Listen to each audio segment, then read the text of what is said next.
La huelga turística en la temporada alta de la provincia de Santa Cruz de Tenerife está más cerca que nunca. Patronal y sindicatos cerraron la primera sesión de la mesa sin acuerdos y sindicalistas de base urge al gobierno a mediar antes de que sea demasiado tarde.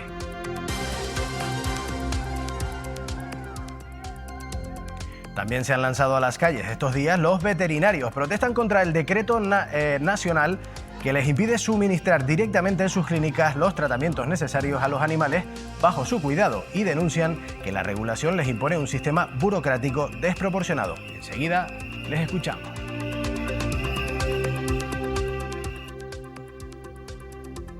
Y a una media de 30 mensuales, el Hospital de la Candelaria supera los 900 trasplantes hepáticos desde 1996. Hoy nos ponemos en la piel de los profesionales que coordinan con gran precisión todo el proceso y de quienes han tenido la suerte de recibir este órgano vital y con él una segunda oportunidad de vivir.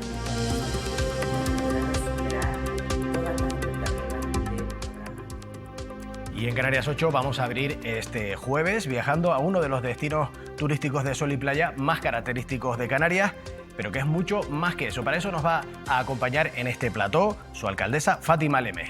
Buenas noches, arrancamos ya toda la actualidad del archipiélago de las 8 islas. Arranca aquí Canarias 8. Caja 7, comprometidos con nuestra gente, te ofrece Canarias 8.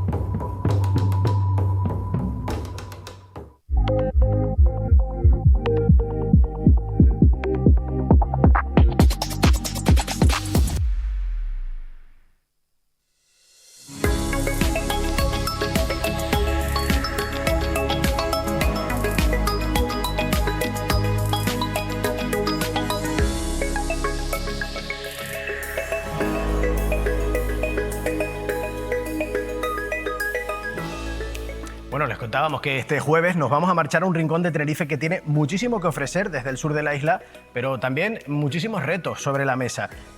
Atraviesa el Ecuador de la legislatura, su alcaldesa Fátima Lemes visita hoy Canarias 8 para hacer repaso de la actualidad de un municipio clave del sur de Tenerife que combina modernidad, zonas turísticas, zonas rurales, crecimiento poblacional y una enorme diversidad cultural. Muy buenas noches, alcaldesa. Muy buenas noches.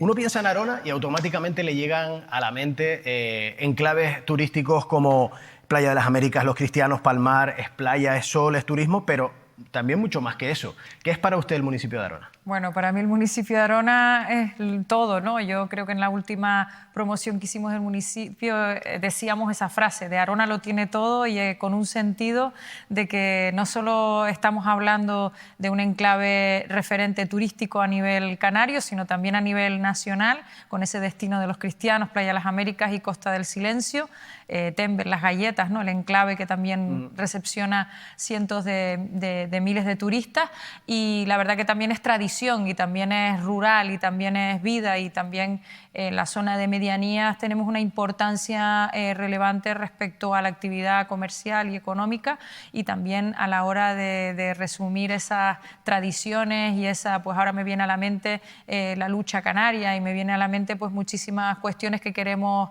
mantener y recuperar como es nuestra identidad y también poder apostar por nuestro sector primario y por supuesto también por nuestro sector comercial y de pymes que también es importante y relevante en nuestro municipio.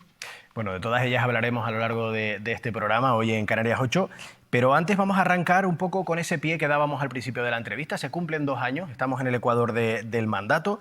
Hace unos meses su gobierno rompía el pacto con Más por Arona, se expulsaban a algunos concejales.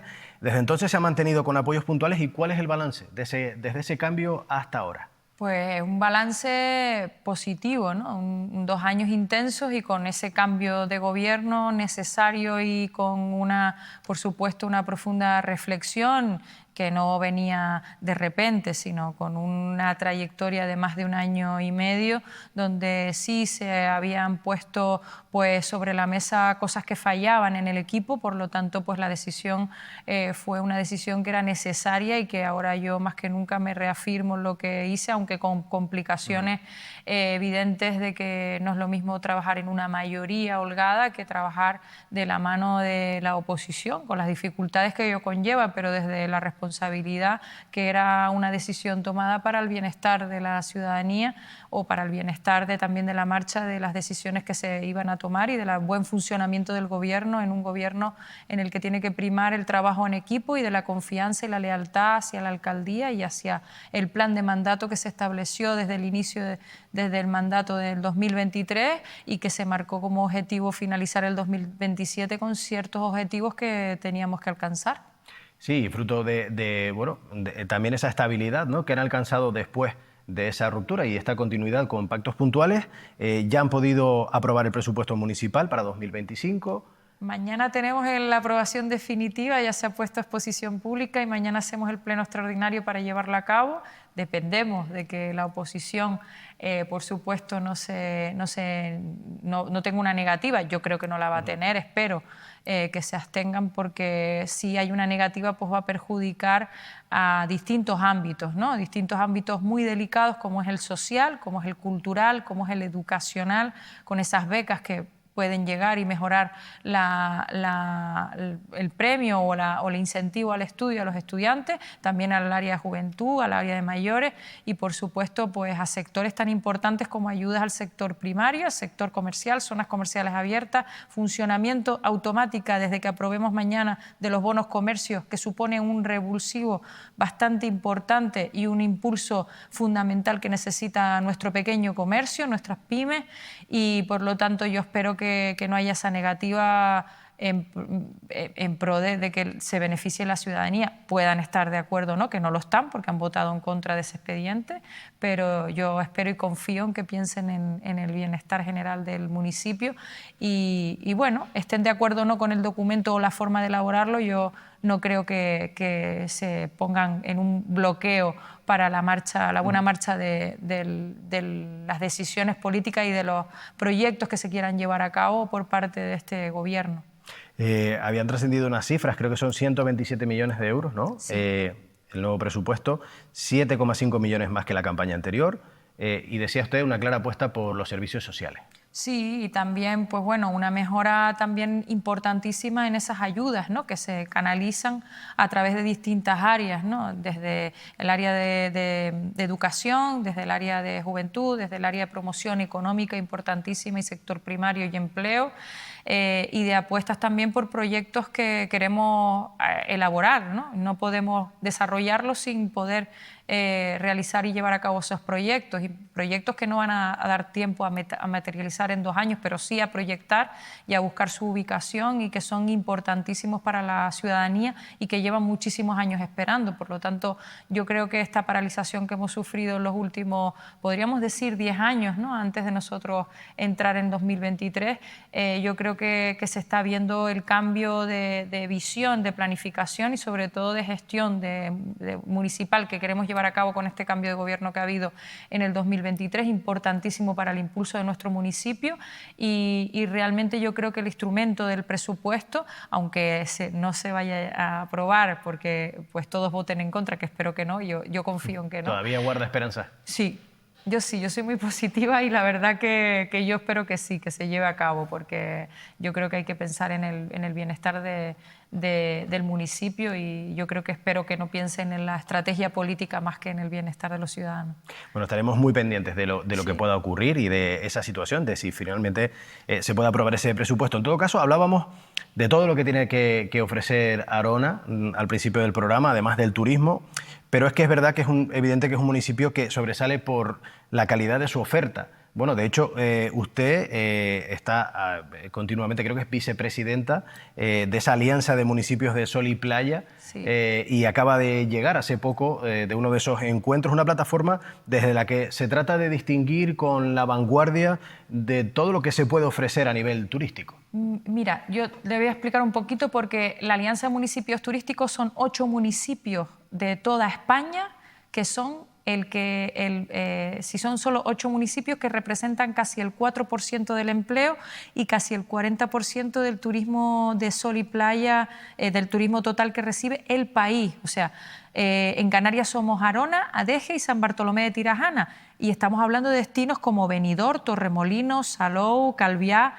Ojito, que estamos Sí. representando un mercado importantísimo y lo que buscamos en esta alianza es, yo ahora como vicepresidenta y tomaré posesión como presidenta si todo sigue su curso para el 2026, defendiendo la diferenciación que tiene que tener de tratamiento los municipios que reciben esa gran población turística de cientos de miles de visitantes, millones en su totalidad anual, y la presión que tenemos en la gestión municipal de los servicios públicos, de la gestión de seguridad, de la gestión de los servicios, de la rehabilitación de los destinos turísticos, porque estamos aportando muchísimo a la economía global, no solo en términos de empleo, sino también en términos de producto, ¿no? De interior, a la economía en su conjunto. Por lo tanto, es importante diferenciar y unirse para poner en común lo que nos pasa a todos los municipios en distintos puntos de la geografía,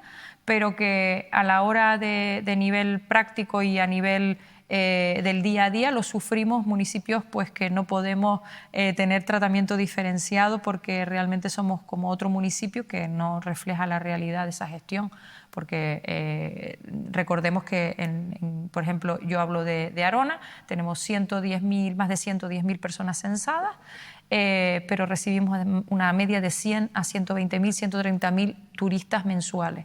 Por lo tanto, yo no puedo planificar los residuos, la gestión de los residuos, la gestión del agua, de los suministros, de la limpieza, de la seguridad enfocada a la población que yo tengo como residente, sino tengo que enfocarlas, dimensionarla y no tengo ninguna ayuda al respecto. Por lo tanto, la alianza se pone a defender. Y también a defender nuestro destino como algo más que sol y playa, como destinos de bienestar, de turismo azul, de gastronomía, de riqueza de patrimonio, de riqueza cultural y de cuestiones que son muy importantes y que también generan efectos de arrastre a los que nos rodean, a municipios y a pueblos y en conjunto a los que nos rodean. Hablamos ahora de Canarias, que es un territorio más limitado, pero en otras regiones pues pasa exactamente lo mismo. Entonces los municipios de alrededor se ven y de hecho los problemas que tenemos también de movilidad surge de que generamos una gran parte del empleo y no tenemos esas infraestructuras necesarias para albergar todas las necesidades que tenemos. Bueno, entiendo que de todo eso se discute en esa alianza.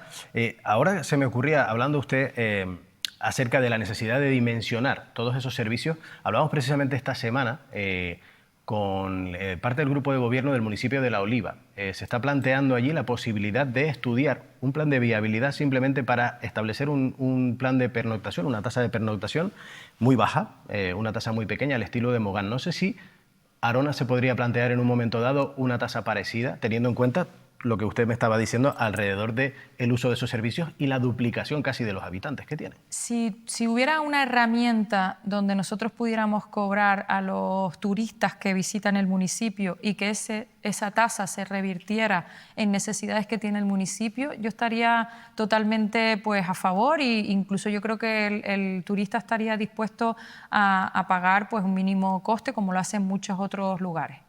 La complejidad está a la hora de gestionarlo y de si realmente estamos poniendo solo una tasa. ¿Cómo discriminamos a que los residentes canarios que vienen de la zona metropolitana, del norte, de otra isla, a disfrutar de los hoteles de Arona o del tiempo o de la playa o de las actividades y que se quiere quedar? O incluso para hacer cualquier tipo de gestión o que quieren quedarse por cualquier otro motivo. ¿Cómo podemos discriminar? Por lo tanto, yo no estoy de acuerdo en la aplicación de esa tasa en el sentido de que si va a perjudicar a los residentes canarios, pues yo creo que no.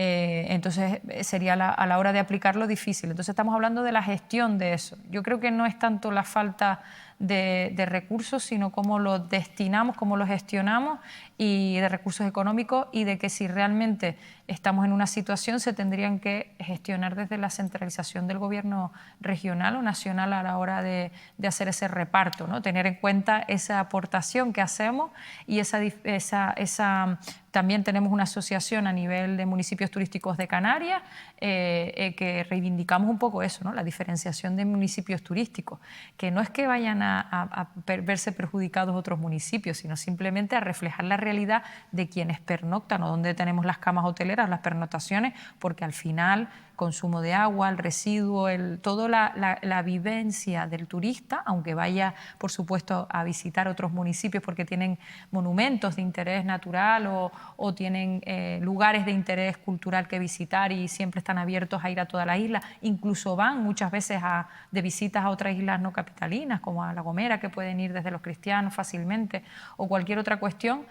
El problema es que están pernoctando y viviendo y consumiendo y generando residuos y agua y consumo y electricidad. Servicios, claro. Exacto. Entonces, al final es esa un poco la explicación en modo más cotidiano para que se entienda mejor y realmente yo no veo tan efectivo, o si se hiciera, se buscara la fórmula que no perjudicara al residente y que se supiera de manera transparente hacia dónde va el dinero, como pasa en las Islas Baleares, que realmente el problema era que se cobraba por las tasas de pernoctación, pero que no se sabía. Ahora más o menos están retomando eso e intentando solventarlo, pero yo realmente no estoy de acuerdo porque yo no creo que ese sea el kit de la cuestión. Yo creo que hay otros mecanismos y yo creo que sí estoy muy a favor de regular la entrada a determinados espacios, restringir la entrada, pues, como se está intentando hacer por parte del Cabildo Insular, y yo creo que eso va a ser muy positivo y se tiene que aplicar lo antes posible. Yo sí estoy a favor de controlar y de regular. En los espacios naturales. Sí. Buenas noches, alcaldesa. Buenas noches, Carlos. Buenas noches. Alcaldesa, hablábamos ahora mismo del crecimiento poblacional que ha sufrido el municipio de Arona en los últimos años. Tengo el dato por aquí de que Arona es el tercer municipio más poblado de Tenerife. Sí. Usted ha mencionado recientemente el dato de una media de 110.000 personas según el último censo. Muchos más habitantes, por ejemplo, que la isla de La Palma. De hecho, Arona está entre los 10 municipios de España que más crecen en los últimos años. ¿Cómo se afronta ese crecimiento poblacional? ¿Tiene algún tipo de límite? Pues nosotros no tenemos los mecanismos de los límites de control de la población. Ojalá pudiéramos controlar porque realmente estamos desbordados en los servicios públicos. Nosotros no tenemos competencia en esa materia, pero tenemos un problema grave en vivienda, en sanidad, en educación, en movilidad, y estamos intentando afrontarlo de la mejor manera con los pocos recursos que tenemos. Los ayuntamientos nos encontramos con manos atadas en muchos temas, no solo por las competencias que no podamos tener en esos ámbitos, sino también porque no disponemos de herramientas para afrontar determinadas cuestiones que sí son nuestras competencias y en las que sí podemos actuar, ¿no? A veces nos falta personal y no podemos contratar porque nos lo restringen. Necesitamos pues muchos más medios de seguridad, muchos más policías locales, muchos mejores medios, mejores instalaciones, mejores recursos, asistencia social, porque cada vez es más grave la situación social y el riesgo de exclusión social que hay, que nos encontramos de personas pues, que están viviendo en condiciones pues, que no son las idóneas y nos preocupa muchísimo. Por lo tanto, ese crecimiento poblacional se ha derivado y también es consecuencia de la parte negativa social de la dejadez que hemos sufrido durante las últimas décadas, ni siquiera te digo en la época reciente. No hay inversiones en infraestructuras importantes de carreteras, de sanidad, de educación. Sí tenemos recientemente un instituto terminado, pero que tardó 25 años en materializarse porque eran unos barracones que empezaron en Guasa y que ahora por fin podemos disfrutar de un instituto de educación secundaria que se va a quedar dentro de poco pequeño, nos decía la dirección del mismo. Por lo tanto, yo creo que estamos muchos años atrás de las cuestiones que debíamos de haber tratado en carreteras, en temas de educación y sanidad y demás. Y cómo controlar este tema, ahí sí que se me escapa y se me va de las manos y yo creo que sería a nivel regional cómo tendríamos que plantearlo. Y, alcaldesa, inevitablemente con este incremento poblacional también se produce pues, una mayor demanda de servicios, un mayor aumento de incidencias. De hecho, ahora mismo, por ejemplo, casi 10.000 vecinos del Fraile tienen dificultades con el abastecimiento del agua. ¿Cómo se va a solucionar este tema? Pues mira, te comento, eso también ha sido consecuencia de una falta de inversión en las infraestructuras que han quedado obsoletas, como es la tubería de suministro en esa parte del Fraile. No sé exactamente cuántas personas son, no creo que sean 10.000 porque afecta a determinada zona de la mitad del barrio hacia arriba, en la zona donde el suministro se hace más difícil en la llegada de agua y afecta a una zona en concreto y que hay vecinos que están mucho más afectados en los que otros les llega el suministro pues la verdad que por suerte también de manera regular. ¿Cómo hemos solventado esta situación? Desde que tuvimos conocimiento de esto, que esto ya viene sucediendo hace tiempo, teníamos ese informe de la empresa que se encarga del agua, de que habían roturas y que habían constantes incidencias en lo que es la infraestructura de la tubería que une esos kilómetros de suministro de agua. Nosotros intentamos sacar lo que es un proyecto grande que reemplazara toda esa tubería, pero ese procedimiento era mucho más costoso y más largo porque había que pedir permiso, Consejo Insular, a Carreteras del Cabildo, porque pasa por la zona lateral de la carretera y de la parte de barrancos y de Consejo Insular, aparte de hacer expropiaciones y un proyecto enorme. Nosotros íbamos a empezar ese procedimiento, pero que iba a llevar muchísimos años. No podíamos abastecer de manera a corto plazo o garantizar el suministro o la cantidad de agua, porque en muchos casos es que cae muy poquita caudal, presión, ¿no? Claro. y entonces teníamos ese problema. Por lo tanto, seguimos con las reuniones a ver qué soluciones a corto plazo para no tener que hacer ese proceso más largo. Y hemos conseguido ya, a día de hoy, firmar un decreto de emergencia, porque no podíamos, por ley, sin que hubiera ocurrido una catástrofe, un fenómeno natural extraordinario, que pudiera de emergencia actuar y acortar los plazos administrativos para realizar una obra, ¿no? Que suele ser pues, de 6 meses a 1 año, dependiendo de la cuantía, ¿no? Entonces, en este caso hablábamos de un proceso que desde que lo hiciéramos pues, podía llevar hasta 1 año y medio el reemplazo de una parte de la tubería, aunque no fuera la solución definitiva. Ya tenemos aprobado ese decreto, vamos a hacer unos kilómetros por ese proceso de emergencia, que no es la totalidad, y el otro por urgencia, por decretar esos informes técnicos que hemos llevado a cabo estos meses, tanto por la empresa como la parte técnica del ayuntamiento, donde dice que sí hay una necesidad de cambio y que el proyecto a largo plazo no va a garantizar, o sea, va a prolongar esa espera y que no podemos permitir. Por lo tanto, buenas noticias, porque yo creo que en estos días, de hecho me reunía ayer con una vecina que estaba bastante pues activa, ¿no? De manera activa denunciando este tema, y un representante de la Asociación de Vecinos, y le explicábamos que lamentábamos las molestias y que no pudiéramos haber resuelto este problema en este año que se ha agravado el tema, en estos últimos sobre todo 6 meses, pero que ya en estos días, en estas semanas íbamos a tener ese primer reemplazo, se iba a pedir esa obra de primer tramo, y después el resto por urgencia. Yo creo que de aquí a final de año tendremos reemplazado y que va a garantizar el tema, paralelamente a hacer un proyecto más grande que pueda suponer el cambio radical que necesita el crecimiento poblacional y el crecimiento sobre todo del agua, ¿no? De la demanda del agua. Alcaldesa, otra reunión ciudadana que tiene agendada, si no tengo yo por aquí mal los datos, es a final de este mes con los vecinos de Lomo Negro. ¿Qué va a pasar con...? No tenemos ninguna reunión agendada. Yo ya me he reunido con ellos en estos 2 años. Nunca se habían reunido con un alcalde, me decían, ¿no? Y entonces yo les dije, no, mi obligación es reunirme y por supuesto dar las explicaciones y tenerlo. Yo ya me he reunido, creo que si no recuerdo mal, por 4ª vez, 4 veces.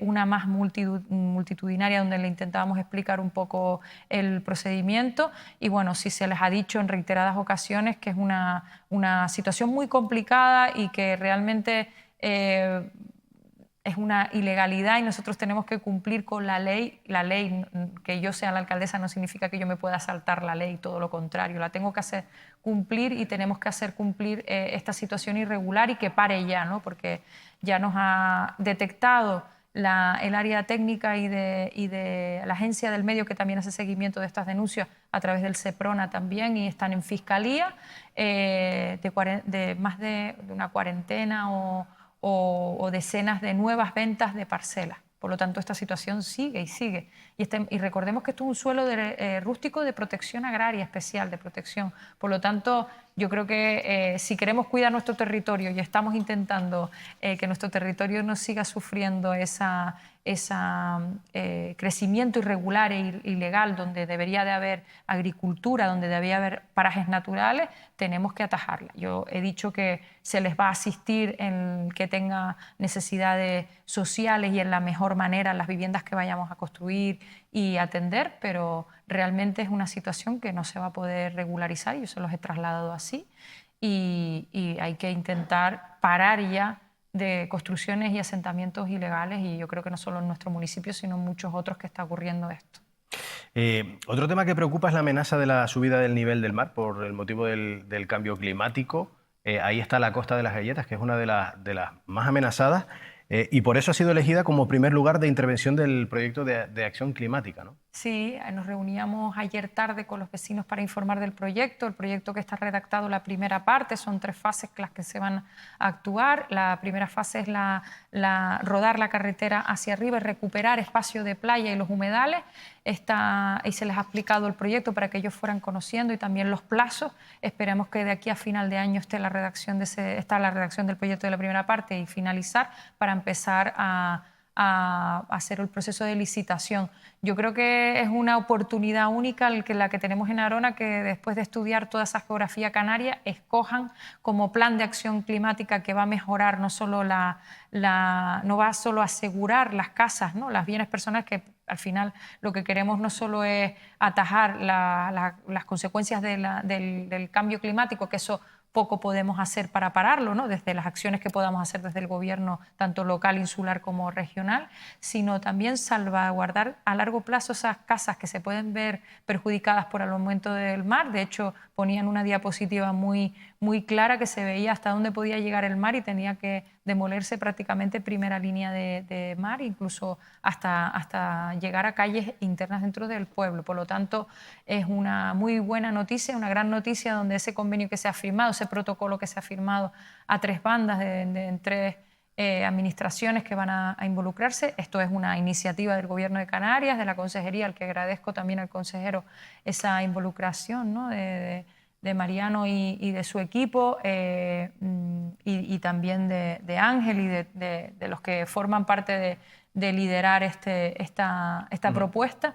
Pero es verdad que sin contar con el Cabildo y con el Ayuntamiento no se podía llevar a cabo, por lo tanto nos hemos unido para que salga lo antes posible y no perjudicar, por supuesto, a ningún bien ni material ni personal. Sí, una iniciativa que seguramente además será pionera en Canarias y de la que se podrá tomar ejemplo, porque no es la única zona amenazada de Canarias y va a ser un problema que en el futuro vamos a tener que adoptar y que atajar seguro, porque el cambio climático está ahí y es irreversible. Dani. Sí.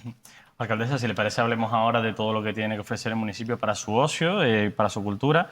Mirando la agenda de estos días, salen muchos eventos para junio, también para el mes de julio. Por ejemplo, este fin de semana se celebra el Festival de Folclore y el Primavera de Arona. Sí, la verdad que tenemos, yo creo que a veces me dicen, pero mira, en Arona tienen una agenda cultural continua, ¿no?, semanal, y también extendida a la zona de medianías, no solo ofertando en la zona costera, ¿no?, sino un programa intenso de la zona de medianías para que disfrute todos los aroneros y aroneras de ese festival. Tenemos el festival de esos festivales y de esas actuaciones que hacemos. Todos los grupos folclóricos de Arona tienen su festival y en este caso Igara celebra el suyo, ¿no?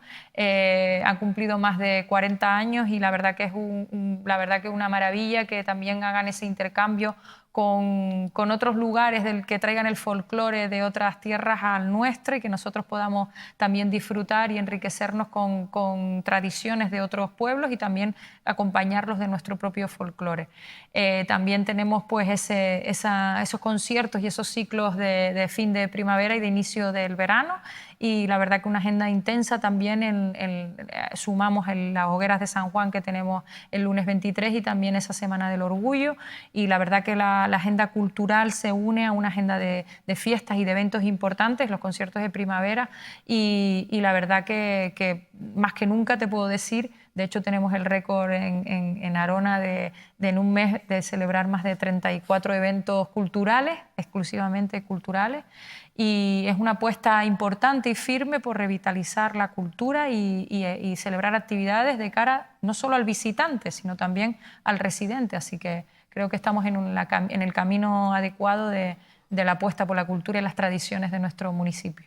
No en vano acaban de terminar ese Arona en colores, ¿no?, esta última semana, también dinamización económica y cultural. Sí, más de 10 años celebrando este evento también, ¿no?, referente en tema de lo que se buscaba un poco era también situar a la zona comercial de las galletas en el entorno de dinamizar y dinamizar todo lo que es el pueblo y de todas las zonas y contando con todos los colectivos, un poco que participaran pues, los jóvenes, la familia, todos los adultos que pudieran ir al concierto y visitar las calles y consumir dentro de las galletas, y la verdad que ha sido, como siempre, pues un éxito de público. Es verdad que tenemos que darle una vuelta, ¿no? Yo lo decía con la concejala, digo, tenemos que darle una vuelta y a ver en qué cambiamos, cómo lo enfocamos, cómo lo hacemos el próximo año, porque yo creo que hay que seguir trabajando y también hacer las cosas de otra manera, y a lo mejor pues todavía nos queda mucho trabajo por hacer y por qué aprender, porque también llevamos poquito tiempo y lo que queremos es hacer mejor las cosas y también escuchar a los colectivos que a veces pues, son fundamentales para hacer las cosas mejor. Que siempre está pidiendo más, ¿no? Y cada vez cosas más diferentes. Sí, la verdad que sí. Y otra de las señas de identidad del municipio, alcaldesa, también es, aparte de la cultura y el ocio, el fomento del deporte. Llega una nueva edición de un evento que ya es un clásico en el municipio, el Meeting, con pruebas combinadas, que cumple nada más y nada menos que 14 ediciones. Sí, la verdad que el Meeting es yo diría que es referente, porque creo que es el único que se celebra en Canarias, es a nivel internacional, donde tenemos atletas internacionales visitando el estadio Domínguez, donde en Playa de las Américas se convierte en el punto de encuentro del atletismo, y la verdad que un punto donde ya muchos atletas vienen a entrenar, ¿no? Y no solo por las bondades climatológicas, sino también porque tienen esa oferta hotelera y también de espacios abiertos y de posibilidades de entrenamiento, y también, por lo tanto, queremos promover la actividad deportiva, por supuesto siempre ofertándola al residente, pero también a ese visitante, que también enfocamos a un turismo, como dijimos al principio, un turismo más allá de sol y playa, sino también turismo de salud. Esa es una actividad deportiva de élite, pero también está la deportiva tradicional, ¿no? Porque hasta hace nada estaban poniendo en marcha ese nuevo terrero de lucha canaria. Sí, la verdad que no, nuevo terrero no es. El terrero de lucha, lo que es retomar, es la actividad de lucha canaria, que llevaba casi 10 años sin funcionar, y ya el club está activo, está ahí, estábamos en la Copa también ahora disputándola, y la verdad que para mí es ilusionante, porque yo que viví la lucha canaria en Arona de pequeña y después de años sin poder vivirla, recuperar tradiciones y patrimonio como es nuestra identidad, nuestra lucha canaria, en un municipio como el de Arona, tan turístico, la verdad que para mí yo creo que era uno de los retos y también una de las cosas que yo me había propuesto en la campaña, y la verdad que desde el Patronato de Deportes, el concejal de Deportes Luis Sierra, está también trabajando en hacer esos juegos escolares de canarios, y la verdad que tenemos también el campus ahora que se va a celebrar en Arona, en Medianito, y yo creo que sí, que estamos apostando firmemente por nuestro deporte autóctono y nuestra identidad y nuestras tradiciones, pero también el deporte base, ¿no? Y el fin del patronato y del organismo autónomo de deportes de Arona se basa también en defender el deporte base y la práctica de deporte y sobre todo la salud, ¿no? Y yo creo que estamos apostando por las pruebas también para todos los públicos. La alcaldesa, la salud también es naturaleza, porque además de playa y turismo y todo lo que hemos hablado ahora, hay zonas naturales importantes en Arona. Sí, tenemos muchas zonas importantísimas y también tenemos pues, uno de los principales pues, de yacimientos, la verdad que arqueológicos y de riqueza arqueológica y natural, y bueno, la montaña de Guasa, todos los parajes que tenemos, yo creo que son maravillosos, y mucho espacio natural para el disfrute, para caminar, y roques por los que ir, y la verdad que tenemos una importante oferta que debemos de trabajar también desde el patrimonio natural, porque la verdad que tenemos mucho trabajo que hacer, porque también tenemos esos senderos que no están del todo como quisiéramos, pero ahí tenemos que tirar de cabildo e intentar hacer una recuperación importante de senderos y de parajes naturales, para que también esos visitantes que no solo vienen a disfrutar del sol y la playa puedan disfrutar de los pateos que tenemos, y tenemos muchos roques y muchos parajes y muchos espacios naturales y monumentos impresionantes. Yo a veces esperemos recuperar el mirador de la Centinela, que está entre Arona y San Miguel, compartido el territorio que es del Cabildo Insular, pero para nosotros es un referente y donde se puede observar esa parte del municipio y esas erupciones volcánicas y esa riqueza arqueológica también que tenemos, y la verdad que esperemos que sea de pronta recuperación, porque también es un sitio que está dejado de hace unos años y cerrado, y esperamos recuperar.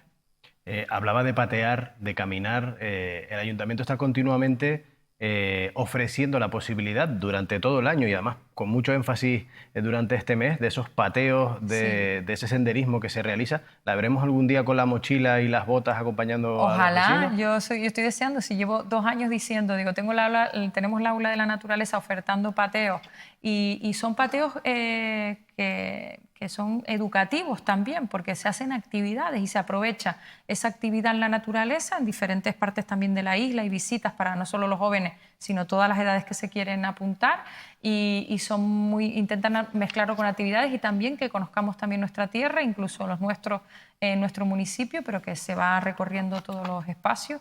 Y sí, la verdad que tenemos una oferta bastante importante a la hora de lo que es de actividades deportivas y también pues de ocio, como son los pateos del Aula de la Naturaleza del Patronato de Cultura. Bueno, pues terminando con este paseo tan interesante que estamos haciendo por el municipio de Arona, yo le quiero hacer 2 preguntas que son más bien a título personal. Me gustaría saber qué le ha sorprendido más a la hora de pasar desde la oposición al despacho de alcaldesa. Ahora que está usted ya al frente del Ejecutivo, ¿cuál es la mayor sorpresa que se ha llevado en el municipio? Yo nunca he estado en la oposición. Tengo que decir que tengo la suerte de haberme presentado por primera vez, no solo en el tema de alcaldía, sino de políticas. La primera vez que me presento hace 2 años, y aterrizo con la gran suerte de poder optar a la alcaldía y directamente ir a gestionar el municipio en la máxima responsabilidad. La mayor sorpresa es que uno desde fuera ve las cosas de una manera, y cuando una vez que está dentro, en este sentido están peor de lo que pensaba, y son más complicadas de lo que esperaba también. Así que, pero sigo manteniendo la misma ilusión y las mismas ganas, y sobre todo la misma visión de que vamos a conseguir una Arona muchísimo mejor de la que lo encontramos, y a pesar de las dificultades y de la gran crispación que existía y de la que también a veces me encuentro, yo creo que hay un hilo de esperanza y de ilusión que le mueve también al municipio y nos mueve a nosotros desde el gobierno, y yo creo que eso es lo que prevalece a pesar de las dificultades y de la situación que me encontré mucho más pues negra de lo que me pensaba encontrar, la verdad. ¿Podría ser ese precisamente el que fuera el logro clave de lo que le queda a usted de legislatura? Que se consiguiera una estabilidad y conseguir esos pactos con pues esas fuerzas de distintos partidos que pudieran hacer trabajar por Arona. Hombre, yo creo que la situación que ha vivido, por desgracia, Arona en los últimos años, yo creo que no se quiere volver a repetir en la historia. Yo creo que la responsabilidad de los que nos presentamos y de los que nos ponemos en un partido político para optar a gobernar un municipio y formar parte ya sea de la oposición que gobernando, debemos pensar en el bienestar general y del interés general, no del propio ni del partidista ni del particular, sino del general, y dejar a un lado esos intereses políticos o partidistas, ¿no? Yo creo que en este sentido deberíamos de pensar más en global e intentar unir fuerzas y mejorar siempre las relaciones, pensemos de una manera u otra, ¿no? Yo creo que a veces es más lo que nos une que lo que nos separa. Lo que nos debe de unir es el interés general de Arona, y de que Arona vuelva a ser el municipio referente que lo fue en su momento, que tiene el potencial de serlo, y de que yo creo que estoy convencida que conmigo y con este gobierno y con el que vengan seguramente que lo vamos a conseguir. Bueno, y de como estábamos hablando, uno de los más poblados, con más importancia de peso turístico, y por supuesto que nos queda muy claro después de toda esta charla y de todo este repaso a la actualidad del municipio, que es mucho más, pero también playa, sol y un atractivo turístico que ofrecer a todos los ciudadanos de Tenerife y de Canarias. Fátima Lemes, alcaldesa de Arona, muchísimas gracias por estar con nosotros en Canarias 8. Un placer, muchísimas gracias a ustedes por darme voz y oportunidad de hablar de nuestro municipio. Estaremos muy pendientes de lo que ocurra en ese pleno y la posibilidad de que por fin se pueda llegar a acuerdos, como usted decía, y de que se pueda desbloquear esa situación presupuestaria y pueda por fin materializarse la posibilidad de que este 2025 el municipio pueda tener ya un presupuesto. Estoy convencida de que sí. Muy bien, pues muchas gracias a Fátima Lemes, la alcaldesa de Arona. Nosotros vamos a continuar, seguimos con más temas y vamos a hablar enseguida. Vamos a encadenar dos denuncias de dos sectores muy diferentes.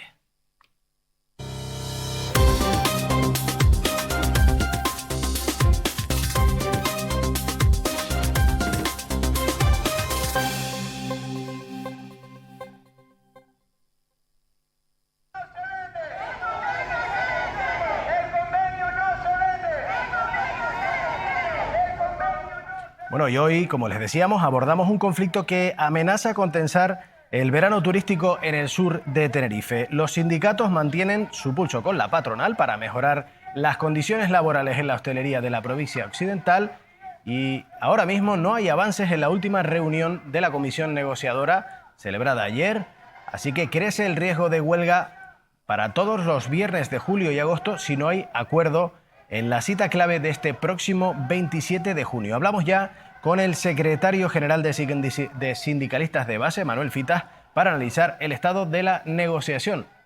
Buenas noches, Manuel. ¿Qué tal? Buenas noches. Manuel, recibíamos un comunicado por parte de su sindicato en el día de ayer y si le parece voy a empezar por el final de esa misiva. Usted decía textualmente: entendemos que está tardando el presidente del Gobierno de Canarias y su Consejería de Turismo y Empleo en convocar la mediación solicitada reiteradamente por la mesa sindical. Deben recordar que su última mediación no evitó la huelga de Semana Santa por llegar muy tarde a pocas horas de empezar. Ustedes tuvieron ayer esa primera reunión. ¿Ya están viendo la necesidad de que se acelere la mediación? ¿Tan mal está la cosa, señor Fitas?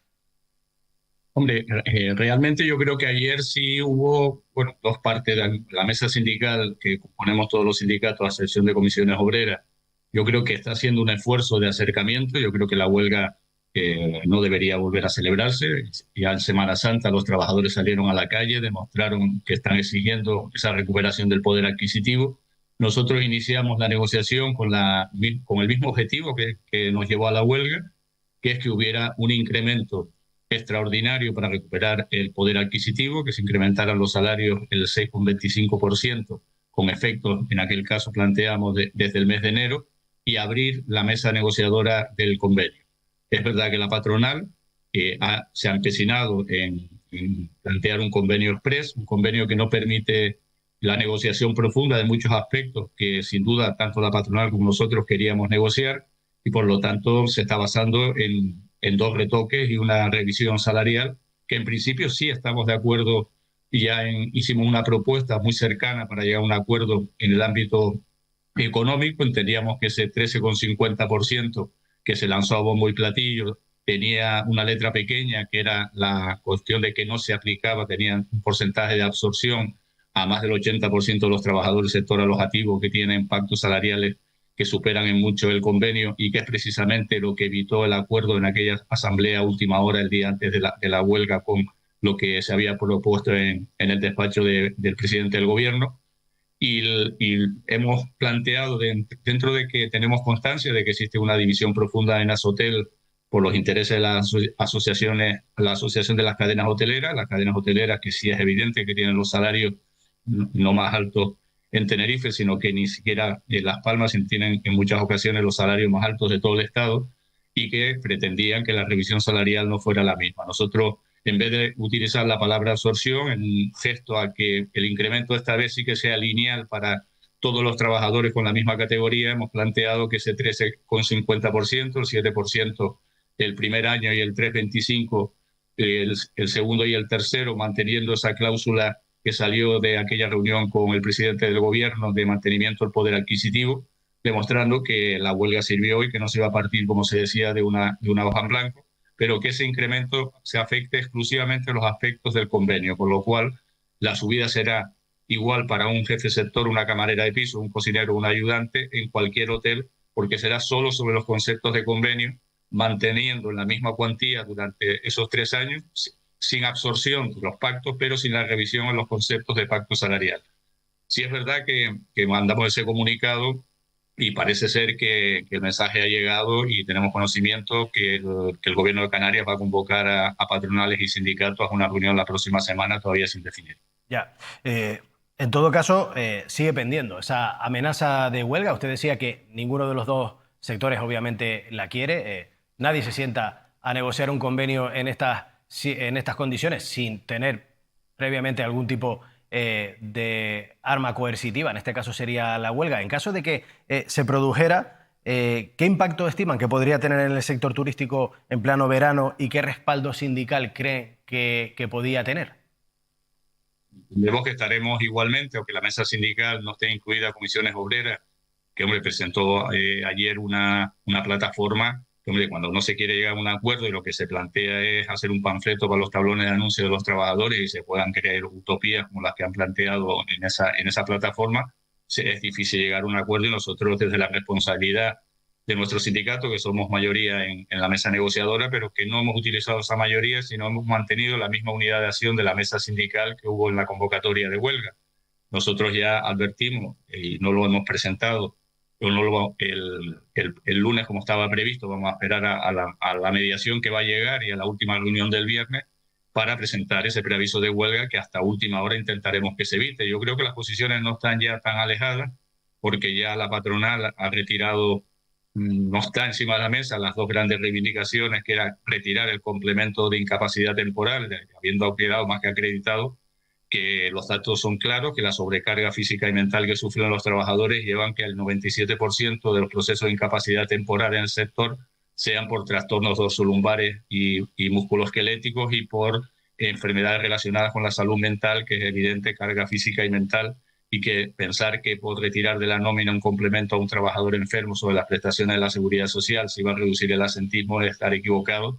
Y si es verdad que hay, y viene también de aquel propuesta, preacuerdo, o como se quisiera llamar, del miércoles previo a la huelga de Semana Santa de Jueves y Viernes Santo, que es la intervención del Gobierno de Canarias en un programa piloto de dada la incapacidad del Servicio Canario de Salud de atender. Cuando dice que evidentemente la baja médica la da un facultativo, un médico cabecera, pero que necesita que el especialista pues, haga las pruebas diagnósticas y emita el informe. Si los informes de los especialistas pasa un año, pasa al tribunal médico y todavía el traumatólogo o el psicólogo no te ha visto, pues tenemos un problema que quizá se pueda resolver hasta que se resuelva en el Servicio Canario de Salud, utilizando que la sanidad privada pueda adelantar ese tipo de pruebas y pasar al médico cabecera, que por supuesto seguirá el que mantenga la potestad de dar la baja y el alta una vez analice el informe del especialista y las pruebas diagnósticas. Esto, desde luego, no es un asunto del convenio, pero que sí que Fernando Clavijo dejó claro que está condicionado a un acuerdo del convenio. Quizás sí, yo sigo teniendo claro que por mucho que se diga lo contrario, el trabajador que va al médico cabecera y está mal, quiere saber qué tiene, curarse cuanto antes.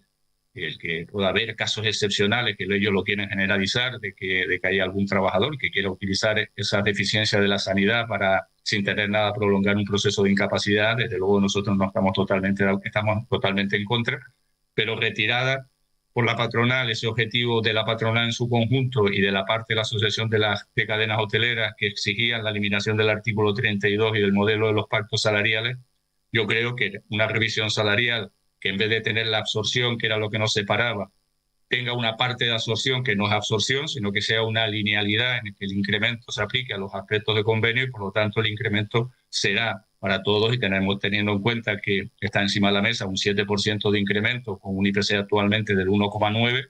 Es verdad que la discusión está ahora mismo en una compensación de los años que se ha perdido poder adquisitivo, en esa paga que en Las Palmas se estableció en 650 euros, pero que hay que entender que en Las Palmas esa paga lo que compensa la congelación salarial del 4,5% que se subió en Tenerife y no en Las Palmas en el año 2020 y 2021. Pero cierto es que sin ser el 8,75% en Las Palmas de pérdida de poder adquisitivo, aquí fue un 4,25% y entendemos que debe haber una paga lineal también de compensación y algunos aspectos donde queremos afinar y mejorar el artículo de prevención que lleva a las empresas a la obligación de regular y limitar a través de la medición de tiempo, de los controles de trabajo, el trabajo de las camareras de pisos, que es fundamental para su salud, y ya desarrollar el artículo 41 una vez que hay que incidir. Y de hecho ya hay una resolución de la comisión paritaria creada a tal efecto en el convenio para instar al gobierno de que no se olviden de que las camareras de piso tienen que estar incluidas en este nuevo proyecto, bueno, ya ley, en cuanto a la bonificación para garantizar con un determinados años de cotización su jubilación a los 52 años. O sea que le vamos entendiendo que se va caminando lentamente hacia determinados objetivos que ustedes podían tener, que nadie quiere la huelga de manera expresa, pero que está ahí. Y yo le quería preguntar solamente brevemente, señor Fitas, hacíamos referencia a esa mediación del gobierno. Usted ahora también hacía referencia a esa parte en la que el gobierno podría encontrar una solución respecto a la situación de las bajas en el sector. ¿Es solamente ese el elemento que ha introducido como mediador el gobierno o está continuamente en sintonía o por lo menos enterándose de los detalles que se van produciendo en la negociación como la del miércoles? Yo creo que me imagino que la patronal por su lado y los sindicatos por el nuestro estamos haciéndole llegar que Canarias, nuestra provincia, el gobierno de Canarias no puede permitir que volvamos a una huelga, que desde luego antes preguntabas y no te contesté, que las previsiones son que sea todavía más reivindicativa, de mayor participación, pero fue evidente la marea de trabajadores que es el pulso. La guerra de cifras puede estar, la huelga desde luego no es en el sur de Tenerife, es provincial, pero los más de 10.000 trabajadores que estaban en las calles de Playa de las Américas a una hora que tenían que estar trabajando, está claro que no todos eran vecinos y familiares del barrio, eran trabajadores en huelga, que es que los estuvimos viendo desde primera hora el jueves y el Viernes Santo a las puertas de sus hoteles. Es evidente que la huelga fue un éxito. Algunos agoreros decían que al final no se iba a celebrar, que se llegaría a un acuerdo. Nosotros lo intentamos, porque la huelga es un fracaso para las dos partes, porque cuando se convoca, tú lo has dicho, es un elemento coercitivo de presión, pero para llegar a un acuerdo, no para realizarlo, porque una vez que pasa la huelga, la pregunta es, ¿y al día siguiente qué? Al día siguiente lo que hizo fue que ambas partes tuviéramos cabeza, e inmediatamente yo me dirigiera al presidente de la patronal diciendo, deja de hablar de huelga ilegal y yo dejaré de hablar de huelga indefinida, deja de hablar de un folio blanco, yo no te diré que hay 4 folios ya rellenos, y trabajemos, porque lo importante de esa primera huelga, que ya advertimos que cuidar la segunda no es igual, es que fue una huelga de absoluto respeto, donde los que hablaban de cortes de carreteras, contenedores quemados, trabajadores que no iban a poder acceder a su puesto de trabajo, no hubo ni un solo incidente, ni reseñable ni no reseñable, ni un solo incidente, ni un solo trabajador se quejó de que algún piquete le impidiera el acceso. Con lo cual fue a la huelga quien fue. Tuvimos una losa de un decreto de servicios mínimos que ya está evidentemente recurrido en el Tribunal Superior de Justicia de Canarias, y sobre todo un uso abusivo de ese decreto por parte de los empresarios, que sabiendo que hay una sentencia del Tribunal Constitucional que dice que una vez que pudiera existir servicios mínimos tenían que ser pactados con la representación legal, fueron impuestos. Imagina, pues el director llama a los jefes de departamento para que le dé el listado de los que con toda seguridad sabe que van a ir a la huelga y los ponen en servicios mínimos. La respuesta nuestra fue inmediatamente no cumplir los servicios mínimos. La respuesta de los empresarios inicialmente era sancionar a todos. Recomendación de la patronal que no se sancionara. Han quedado algunos que han mantenido las sanciones, muy pocos, y han sufrido las movilizaciones a las puertas de sus hoteles, porque entendemos que se ha vulnerado el derecho de huelga y la libertad sindical de aquellos trabajadores que querían ir a la huelga y se les prohibía, sabiendo que el decreto de servicios mínimos, que poner un servicio mínimo para limpiar la habitación, bueno, es esencial de la seguridad de las personas y las instalaciones. Desde luego el cambio de toalla o limpieza de la habitación no lo era, e incluso abusivo en los departamentos de restaurante y cocina. Nosotros entendemos que la justicia nos dará la razón, que no ha habido servicios mínimos y ha habido muchas huelgas que ha afectado, aunque no haya sido una huelga de hostelería, cada vez que ha habido una huelga general. Por ejemplo, la última contra la reforma del PP del 2012, no hubo ningún decreto de servicios mínimos en el sector alojativo ni en la restauración. A ver si tenemos que tener abierto un servicio mínimo para abrir las hamburgueserías, los bares o las cafeterías, o los determinados servicios del hotel, porque lo que había que preservar era exclusivamente la seguridad de las instalaciones y las personas, que era responsabilidad del propio comité de huelga. Pues esperemos, señor Fitas, no tener que lamentar que esta situación se repita con respecto a lo que sucedió y de lo que estaba usted haciendo referencia en Semana Santa, que se llegue a un acuerdo, porque seguro que no es algo que desean ninguna de las partes y tampoco la sociedad tinerfeña y canaria. Muchísimas gracias por estar con nosotros nuevamente en Canarias 8 para aclararnos cómo van esas negociaciones y esperemos que lleguen a buen puerto lo antes posible. Última vez estaré para explicar el acuerdo. Bueno, pues despedimos ya a Manuel Fitas. Vamos a seguir. Ustedes saben, no lo olviden, que siempre pueden recurrir a nosotros para enviarnos todas sus quejas, sus denuncias y todo lo que le preocupen aquí en Canarias 8. En Canarias 8 contamos la actualidad que vives cada día. Lo que pasa en tu barrio, en tu calle, en tu vida. ¿Tienes alguna denuncia? ¿Algún problema? ¿Algo que quieres que se sepa? Envíanos tu audio, mensaje, foto o vídeo al WhatsApp 653 30 33 31. O escanea nuestro código QR.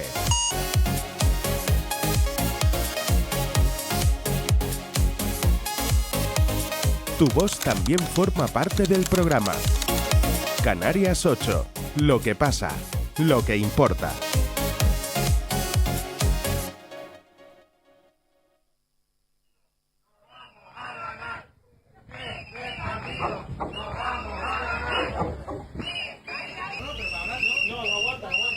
Hace poco más de una semana, veterinarios de todo el país salieron a las calles para manifestarse contra la aplicación del Real Decreto 666/2023, la conocida como Ley del Medicamento Veterinario. Estos profesionales critican esta medida porque, según afirman, limita gravemente el desempeño de su labor profesional. En Canarias también se han producido estas protestas en las que piden un marco normativo más justo. Para conocer en detalle este asunto, hablamos ya en videollamada con Geray Macías, vocal de la Junta del Colegio de Veterinarios de Las Palmas de Gran Canaria. Buenas noches, Geray. Buenas noches. Geray, ustedes denuncian que la aprobación del Real Decreto 666/2023 limita y ralentiza el desempeño de su labor profesional. ¿Cuáles son los principales puntos de conflicto que encuentran en la aplicación de este decreto? Bueno, básicamente este Real Decreto entró en vigor en el año 2023, como dice su nombre. Y básicamente este año, a principios de año, en enero, entró en vigor el apartado que tenemos que comunicar los tratamientos con antibióticos que realizamos a las mascotas. Pero no solo eso, sino que también nos limita el uso de los antibióticos en el principio de la cascada. Es decir, nos obliga este Real Decreto a usar los antibióticos según la categoría que se encuentren. Para que lo entiendan las personas que nos escuchan, antiguamente hay un montón de medicamentos en el mercado, pero en las categorías que nos obligan a utilizar como primera elección,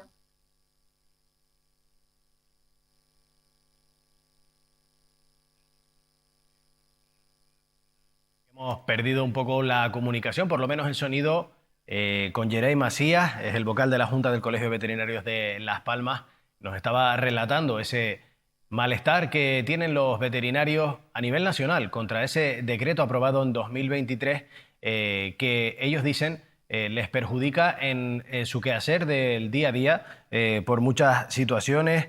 Ellos ahora tienen dificultades a la hora de recetar medicamentos para las mascotas que visitan sus clínicas. También hablan sobre que ha tratado de implementarse mayor cantidad de burocracia, un sistema nuevo informático, el Presvet, que ha generado mucho malestar entre los profesionales. En todo caso, dicen también que es una normativa mucho más restrictiva que en otros países europeos y que de hecho también podría perjudicar de alguna manera al consumo de esos medicamentos por parte de los animales, ya que deben acudir los usuarios, aquellos propietarios de mascotas, directamente a la farmacia y comprar, adquirir los medicamentos al completo, toda la caja que podrían administrar y no como se estaba haciendo hasta ahora directamente en la clínica de una forma limitada. Y quizá parece, de hecho, más una medida que pudiera estar orientada hacia explotaciones más intensivas, hacia explotaciones ganaderas, donde el volumen de medicamentos es mucho mayor que el que se utilizan. Ya parece que tenemos a Geray Macías de nuevo. Geray. Sí, hola, ¿me escucha? Estábamos haciendo un poco resumen, no sé si has podido escuchar Sí. lo que yo estaba mencionando. Quería, aprovechando que ahora ya podemos volver a comunicar contigo, de estas afirmaciones, son ciertas en el sentido de que ustedes se encuentran ahora mayores dificultades a la hora de recetar, mayor burocracia y también ese peligro de que el propietario de las mascotas vaya a adquirir a la farmacia toda la cantidad completa del medicamento y no solamente aquellas dosis que ustedes les proporcionaban de manera prácticamente personalizada. Corroboro lo que dice, es decir, en Europa, en el resto de Europa, los países de Estados miembros en general, el veterinario está autorizado a proporcionar la cantidad de tratamiento justa y necesaria para cada mascota. Pero en este caso, este Real Decreto en España obliga a que el veterinario prescriba el tratamiento independientemente del número de comprimidos. Es decir, si un animal necesita 5 comprimidos de un producto concreto y la caja trae 50 comprimidos, el propietario deberá adquirir la caja de 50 comprimidos y usar solamente 5. Con lo cual esto va en contra del principio que busca el Real Decreto, que es la resistencia, pues luchar contra las resistencias, puesto que los medicamentos en excedente lo que va a suponer es un uso inadecuado de esos medicamentos o un vertido al medio ambiente. Económico mayor, seguro. Yo le quería preguntar, porque estaba tratando de razonar al respecto de esta situación. Evidentemente, también tiene que haber una razón detrás. ¿Por qué el Estado regula en este sentido esta nueva normativa? ¿Cuál era la casuística? ¿Cuál era el problema que se estaba encontrando con respecto a la prescripción de estos medicamentos en el Estado español? Básicamente, para que lo entiendas, el uso de medicamentos veterinarios antibióticos en las especies de mascotas supone solamente el 1% de los antibióticos utilizados en Europa. Con lo cual, el problema de las resistencias antimicrobianas no procede de los animales de compañía y, sin embargo, no tenemos más restricciones nosotros a la hora de usar un antibiótico que los facultativos médicos, que pueden seleccionar el antibiótico según criterios médicos. Nosotros tenemos que ahora, con esta normativa, ajustarnos al prospecto del medicamento e incluso hacer cultivos previos al uso de esos antibióticos. Claro, yo le preguntaba esto porque entiendo que esa resistencia que se utiliza como argumento quizá podría ser también vista desde otro prisma, en el sentido de que da la impresión de que aquí se está tratando de regular un uso muy masivo, muy extensivo de estos medicamentos que quizás se den en extensiones ganaderas, pero a lo mejor no se están dando a nivel particular en cuanto a los usuarios de mascotas, ¿o sí?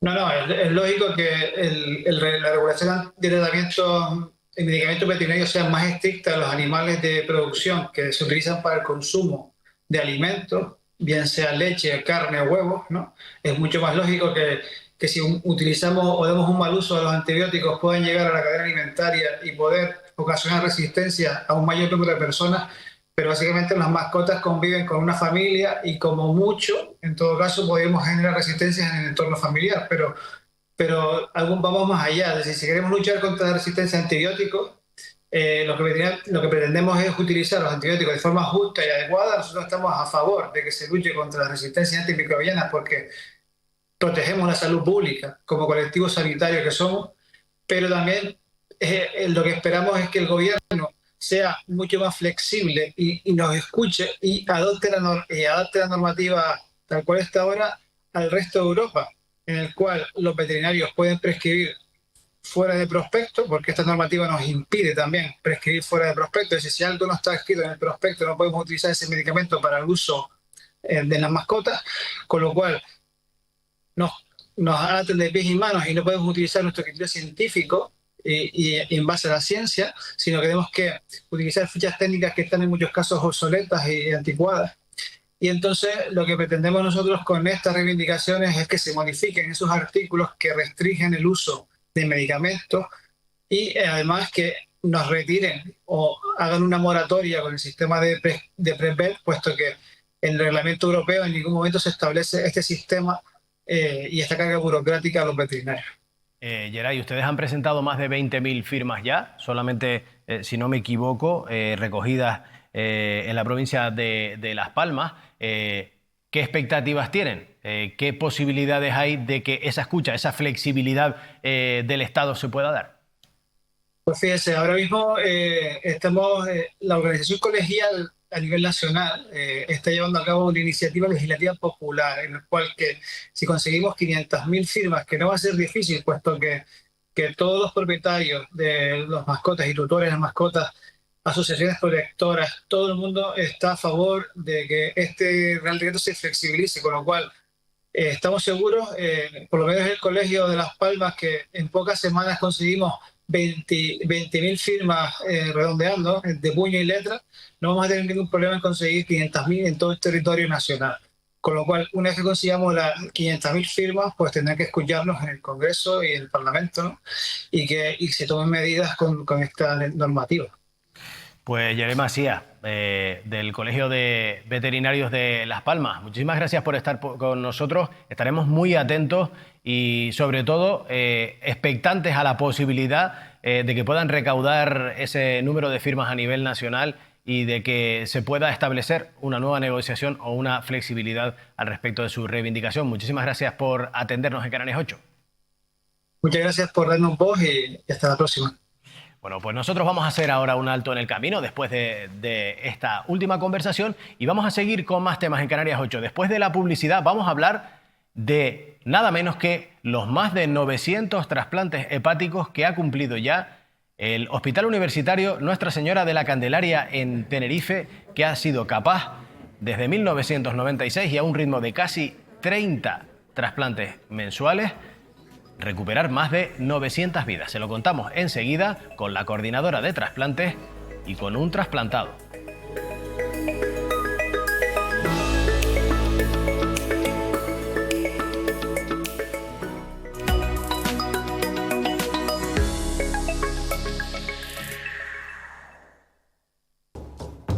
Caja 7, comprometidos con nuestra gente, te ofrece Canarias 8.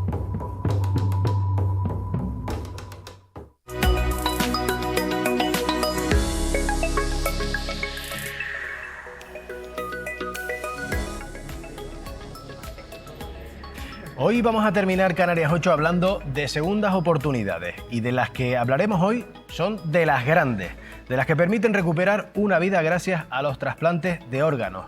En este caso, de uno que, aunque es poco conocido como tal, es absolutamente irreemplazable, el hígado. Y es que el Hospital de Nuestra Señora de la Candelaria en Tenerife recientemente ha logrado el hito de rebasar los 900 trasplantes desde que arrancara su programa en 1996, 900 trasplantes que suponen 900 oportunidades y 900 vidas recuperadas. Están esta noche en plató con nosotros dos personas que saben mucho de este tema, una de ellas porque conoce perfectamente el proceso, quién y cómo debe ser trasplantado, y además se encarga de poner en marcha todo el proceso, es la doctora Paula Ventura, coordinadora de trasplantes del hospital, y otro porque precisamente le debe la vida a este programa. Es Guillermo Ferrera, paciente trasplantado ahora hace 10 años. Buenas noches a los dos. Buenas noches. Hola, ¿Qué buenas tal? noches. Gracias. Un placer tenerlos aquí con nosotros. Quiero empezar preguntándole a la doctora Ventura, porque decíamos... Paula, por favor. Bueno, pues Paula, doctora Paula Ventura, más de 900 trasplantes hepáticos en menos de 3 décadas. ¿Qué representa esto para el centro, para los profesionales y para el sistema sanitario de Canarias? Pues en realidad un logro, un motivo de alegría enorme, porque hay 900 personas que han tenido la oportunidad de seguir vivas gracias a esto. Han sido 29 años, empezamos en el 96 y llamamos por 907. El 19 de marzo, un equipazo que salía en una foto recientemente en la prensa realizó el trasplante número 900 y nada, contentísimos de ser referentes para la comunidad canaria, de darle a la gente con insuficiencia hepática crónica y algunas veces agudas la oportunidad de seguir viviendo, ¿no? Decía desde el 19 de marzo ya estamos en 907, o sea que desde entonces ya ha habido 7 trasplantes. Más. Le vamos a contar a la audiencia que de hecho esta entrevista la teníamos agendada para hace una semana y como estas cosas no se pueden aplazar, Exacto. y lo primero es lo primero, llegó la posibilidad de un trasplante, porque además un trasplante es una cuestión bastante compleja. Para que la gente se haga una idea en casa, ¿por qué es tan complejo? ¿Y qué lo diferencia de otros trasplantes, a lo mejor como los renales o el de médula? Primero porque el hígado es un órgano bastante sensible. Como el corazón, es un órgano que hay que trasplantar, digamos, después de que se extrae con relativa prisa. El riñón es un poco más agradecido con el tiempo, es decir, se puede esperar un poquitito más, tampoco es que puedas esperar demasiado, para que me entienda la gente, ¿no? Y el hígado, ya digo que es bastante sensible y hay que ser, pues eso, Inminente, urgente, ¿no? Poner en marcha muy rápido pues un montón de procedimientos, de personal, de material e iniciar un montón de circuitos, ¿no? Todos perfectamente orquestados para que todo salga bien. Y bueno, el otro día teníamos la entrevista, pero surgió una posibilidad de donación, ¿no? Y bueno, lo primero es lo primero, claro, lo primero es lo por supuesto. primero. Sí, sí, sí. Yo le quiero preguntar a Guillermo. Guillermo, cuando escuchas esa cifra de 900 vidas, ¿qué te pasa por dentro? ¿Qué sientes? Pues me acuerdo cuando yo fui a que me daban de alta en la coordinadora de trasplantes para estar ahí en lista, que me dijeron que yo era sobre el 300 o 400 y pico. Ajá. A los trasplantados eso nos parece poco. Queremos que... Claro. Nos parece que están poco rodados, pero no, son muchísimas vidas, muchísimas oportunidades para personas que ya no teníamos oportunidad y bueno, pues, estupendo. En tu caso, Guillermo, ¿cuál era la situación? ¿Tú en qué situación médica te encontrabas? Yo tenía una colangitis esclerosante primaria, Ajá. única solución trasplante, o sea, no podía elegir nada. ¿Eras viejo conocido del hospital? Sí, pero por asma. Ajá. Yo tenía un asma que nunca me traté bien, ¿Ya? muchas entradas en UBI, porque nunca lo asimilé bien, y lo del trasplante a mí me cambió la vida. Te estamos viendo ahora, de hecho, te cambió la vida de tal manera que tú eras esta persona en ese momento, hace poco más de 10 años, Exacto. muy desmejorado y con esa piel de color amarillo característica, ¿no?, de las personas que sufren problemas hepáticos, y te ofrecen esa posibilidad de hacerte este trasplante y de hecho hemos hablado alguna vez de que en un principio tú no las tenías todas contigo. Yo creo que nos pasa a todos un poquitillo como cuando nos dan una noticia de este tipo, que pensamos que los médicos se equivocan, que nosotros seguro que hay algo ahí y se nos va a arreglar solo. Me costó encajar el golpe, pero después vas asimilándolo y sabes que la única solución es esa. Empiezas a conocer casos y dices, ay, pues esto que yo me imaginaba que era la vida de un trasplantado, poco más o menos que encamado, no. Tienes unos límites, pero una vida muy buena. Claro. Y entonces ya cambió por completo el chip. Bueno, y se te ve además con unas ganas de vivir, una vitalidad inmensa. Doctora, de hecho, él hablaba de las expectativas de vida. ¿Qué porcentaje de éxito tienen estos trasplantes y qué supone para estas personas en su futuro?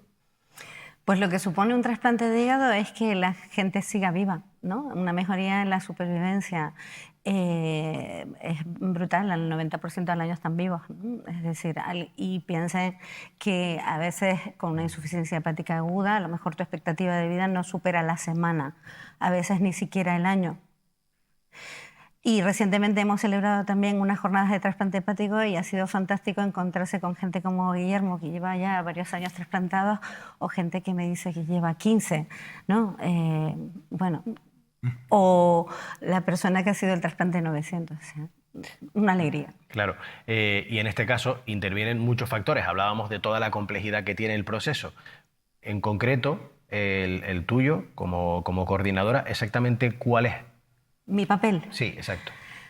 Pues mi papel es que es un poco complicado. En esa cadena, porque sé que es una cadena inmensa, donde al final hay un cirujano que hace el trasplante, pero mucha gente desconoce que quizá antes de eso hay mucho tiempo de valoración, de estudio, ¿no?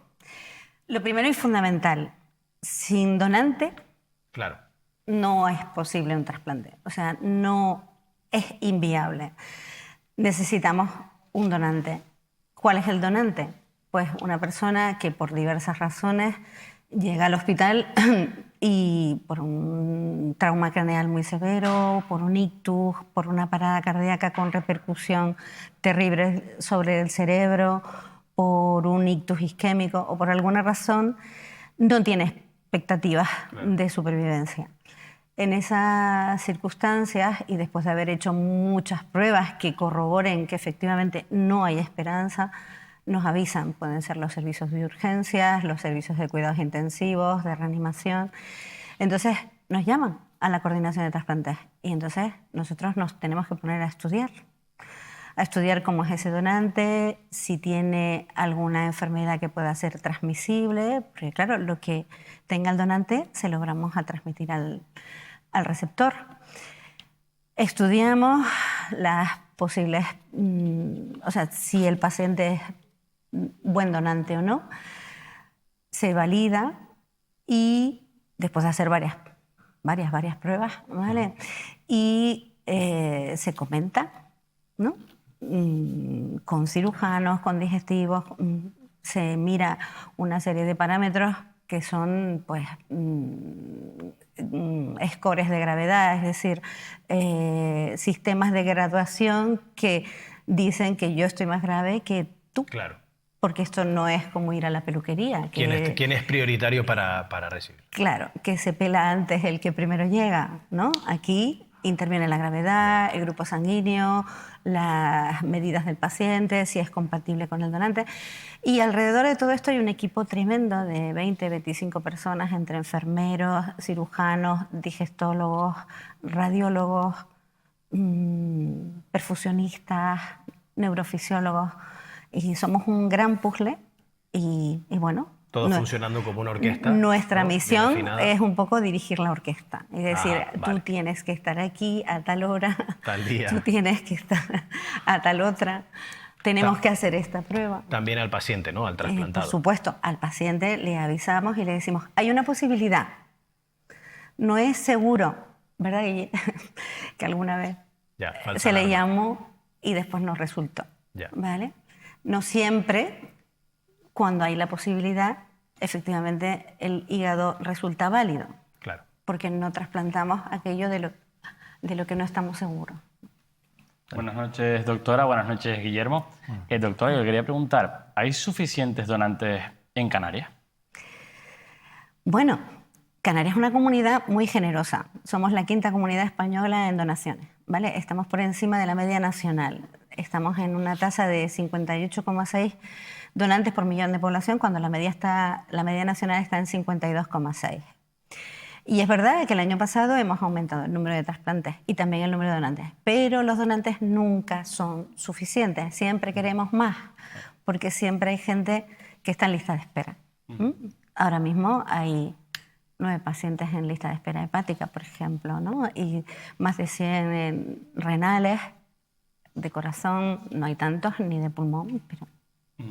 Y, doctora, ¿qué perfiles son hoy los más habituales entre los receptores?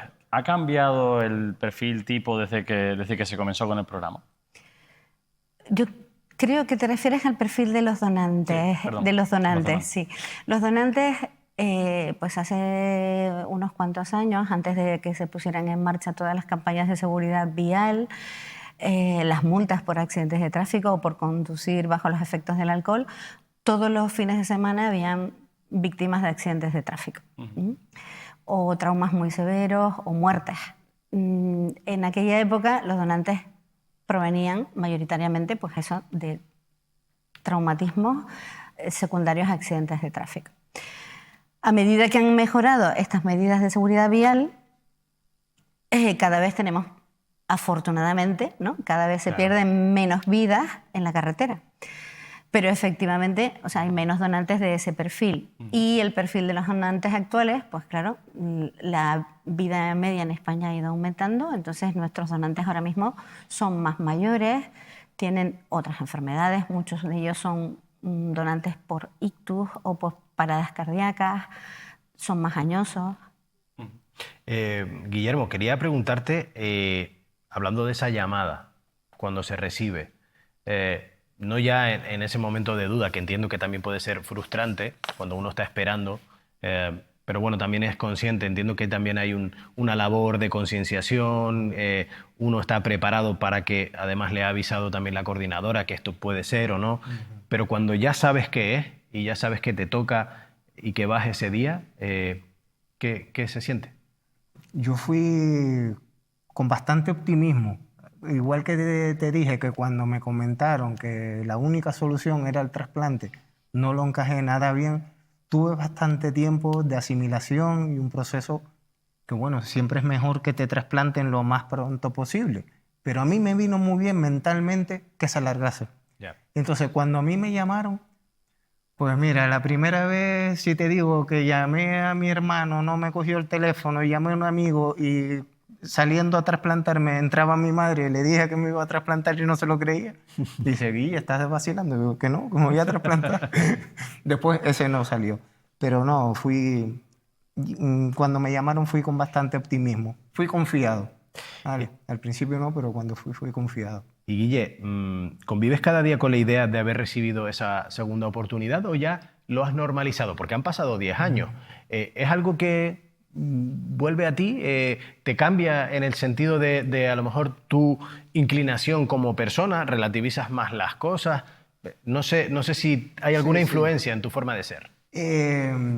Lo he normalizado tanto que muchas veces tengo que recordarlo para saber que tengo unos límites y que tampoco me puedo pasar.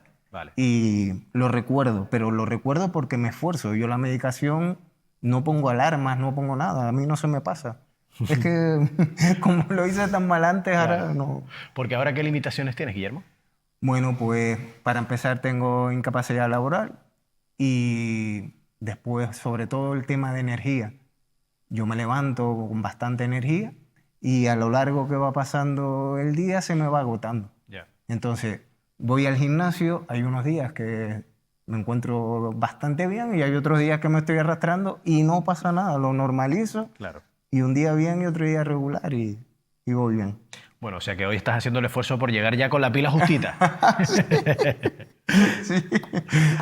Doctora, yo quería preguntarle también, porque entiendo que aquí hay todo un entorno que influye, que no solamente es el paciente que lo recibe, también está la familia que está alrededor, que también jugará su papel psicológico en casos, bueno, pues sobre todo cuando los pacientes pues a lo mejor tienen ese momento de frustración, que no se hundan, que tengan una red alrededor, ¿no?, que les pueda ayudar.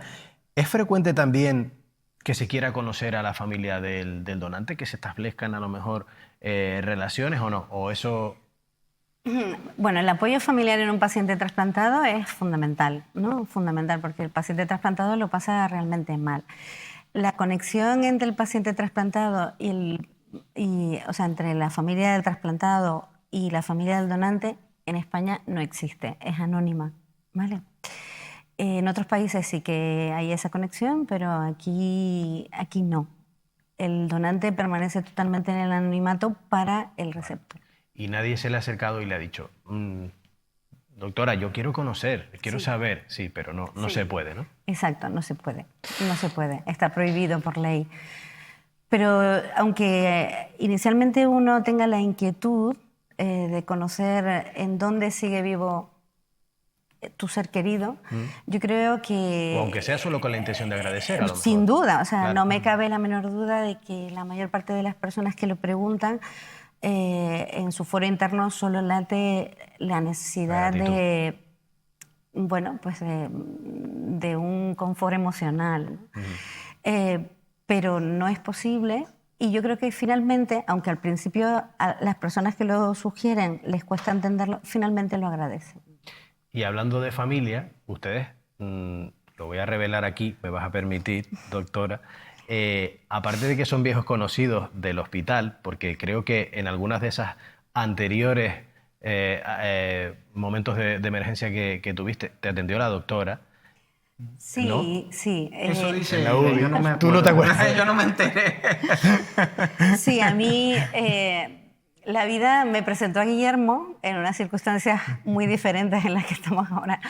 Yo soy médico de cuidados intensivos, estaba de guardia y me llamaron por un enfermo con un asma muy grave, en una situación que se llama estatus asmático.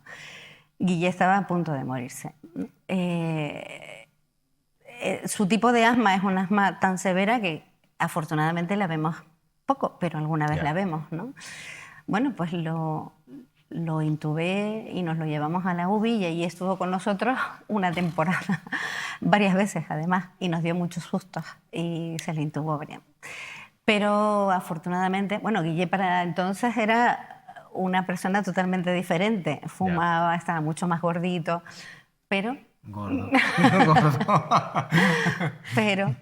pero ya no es así. O sea, doctora, estamos hablando de que luego, tengo entendido que no participó en la coordinación, ¿no? En concreto de ese trasplante, pero sí le había salvado la vida en la anterior vez, porque si no estaba usted ahí intubándole, pues probablemente no estaríamos hablando de todo este proceso. Pero es que después, que es a donde iba, ¿la vida les ha vuelto a entrelazar? ¿De qué manera? Sí, la vida, o sea, cuando Guille se trasplantó yo no estaba en la coordinación, estaba otro compañero mío, el doctor Rodríguez, y Puri Cerro. Y después la vida, que gasta esas sorpresas tan increíbles, ¿no?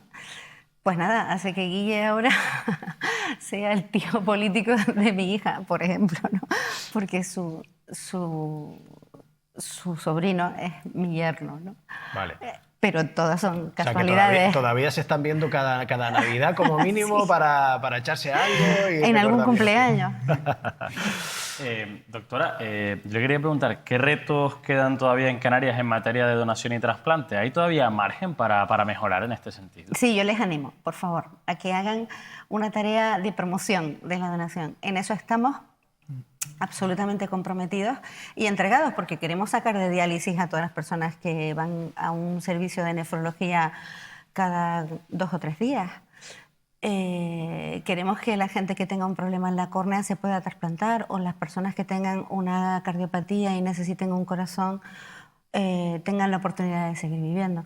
Entonces nuestro compromiso con la promoción de la donación es realmente serio, ¿no? En realidad, cuando uno se muere, pues tú decides, la persona que se muere previamente puede expresarle a su familia cuál es su voluntad, dejarlo hecho por escrito ante notario o en el Servicio Canario de Salud mediante un manifiesto de voluntades anticipadas o con un documento de instrucciones previas que también puedes hacer ante notario, o simplemente decirle a tu familia que en caso de, bueno, familia, si tienes familia cercana y si vives solo, pues a tu mejor amigo o a la persona de confianza, decirle que si falleces, pues que quieres ser donante.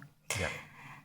Y ese es nuestro compromiso, porque en realidad cuando nos vamos al cielo, seguramente allá arriba querrá nuestra alma, pero nuestros órganos son más útiles aquí abajo. Ya. O sea, que nos quedamos con ese mensaje de que no nos podemos relajar, aunque estemos hablando bueno, pues de esta situación tan maravillosa de haber cumplido esos más de 907 en estos casos trasplantes hepáticos y otros muchos órganos que también se producen en los hospitales canarios. Yo antes de terminar le quiero preguntar a Guillermo, porque ahora esta pregunta era un poco indicada hacia la estimulación para que los que nos estén viendo sean conscientes de la necesidad de donar, de a lo mejor hacer ese testamento vital. Pero yo quería que sea Guillermo, porque sé que tiene mucho interés en transmitir también a quien pueda estar recibiendo un órgano o esperándolo o dudando esa idea. ¿Qué frase le dirías a quien pueda estarnos viendo y pueda tener la posibilidad de recibirlo? Que no duden, que si nos ponen en lista de trasplantes es porque no hay plan B. Y que hagan, que se dejen llevar, porque es que esta gente te lleva, ¿vale? Que sean positivos y que la vida después del trasplante es muy buena, ¿vale? Cuando tienes el hígado mal, tienes un futuro corto. Entonces, que se dejen llevar y que sean positivos. Y si me permites añadir una cosa, que estamos probablemente en las mejores manos que podemos estar. Sí, sí, sin duda. Pues Guillermo Ferrera, muchísimas gracias por estar con nosotros esta noche, contándonos tu historia, dando el ejemplo a la sociedad canaria también, también de esa vitalidad después de 10 años siendo trasplantado. Gracias por estar con nosotros en Canarias 8. Doctora Ventura, muchísimas gracias por todo, por estar aquí, que sabemos que está pasando nervios, pero por contárnoslo de la manera... Más que en el trasplante. Más que en el trasplante, por contárnoslo, por haber estado siempre con el interés de venir a contárnoslo, incluso el mismo día en el que se podía producir un trasplante, y de cumplir su promesa de a la semana siguiente estar con nosotros transmitiéndonos esta historia tan maravillosa. Muchísimas gracias a los dos. Muchas gracias. Gracias a ustedes por permitirnos, o sea, por darnos voz y por permitirle a toda esa gente que está en lista de espera que, bueno, a ver si conseguimos un regalo para su vida, una oportunidad de seguir compartiendo con su familia y disfrutando de la vida. Que es lo más importante, sin duda. Pues muchísimas gracias. Reiteramos el agradecimiento para los dos. Vamos a terminar ya esta edición de Canarias 8 y no lo hacemos, Dani, sin, como siempre, recordar a nuestros telespectadores de qué manera pueden conectar con nosotros. Así es, Carlos. Recuerden que pueden seguir actualizados a través de nuestra web mirametv.com o suscribiéndose para consultar las últimas noticias de nuestros canales de WhatsApp y de Telegram mediante el código QR que ven en sus pantallas. Bueno, pues esto ha sido todo en esta noche de jueves con este último relato tan agradable y que nos da tantas ganas de vivir y de seguir disfrutando de segundas oportunidades y de confiar en los sanitarios y en el Servicio Canario de Salud. Nos despedimos hoy en Canarias 8. Volvemos el próximo martes. Hasta entonces.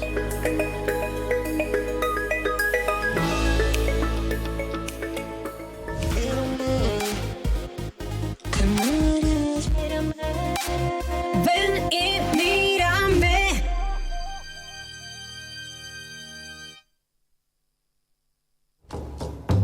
Caja 7, comprometidos con nuestra gente, te ofrece Canarias 8.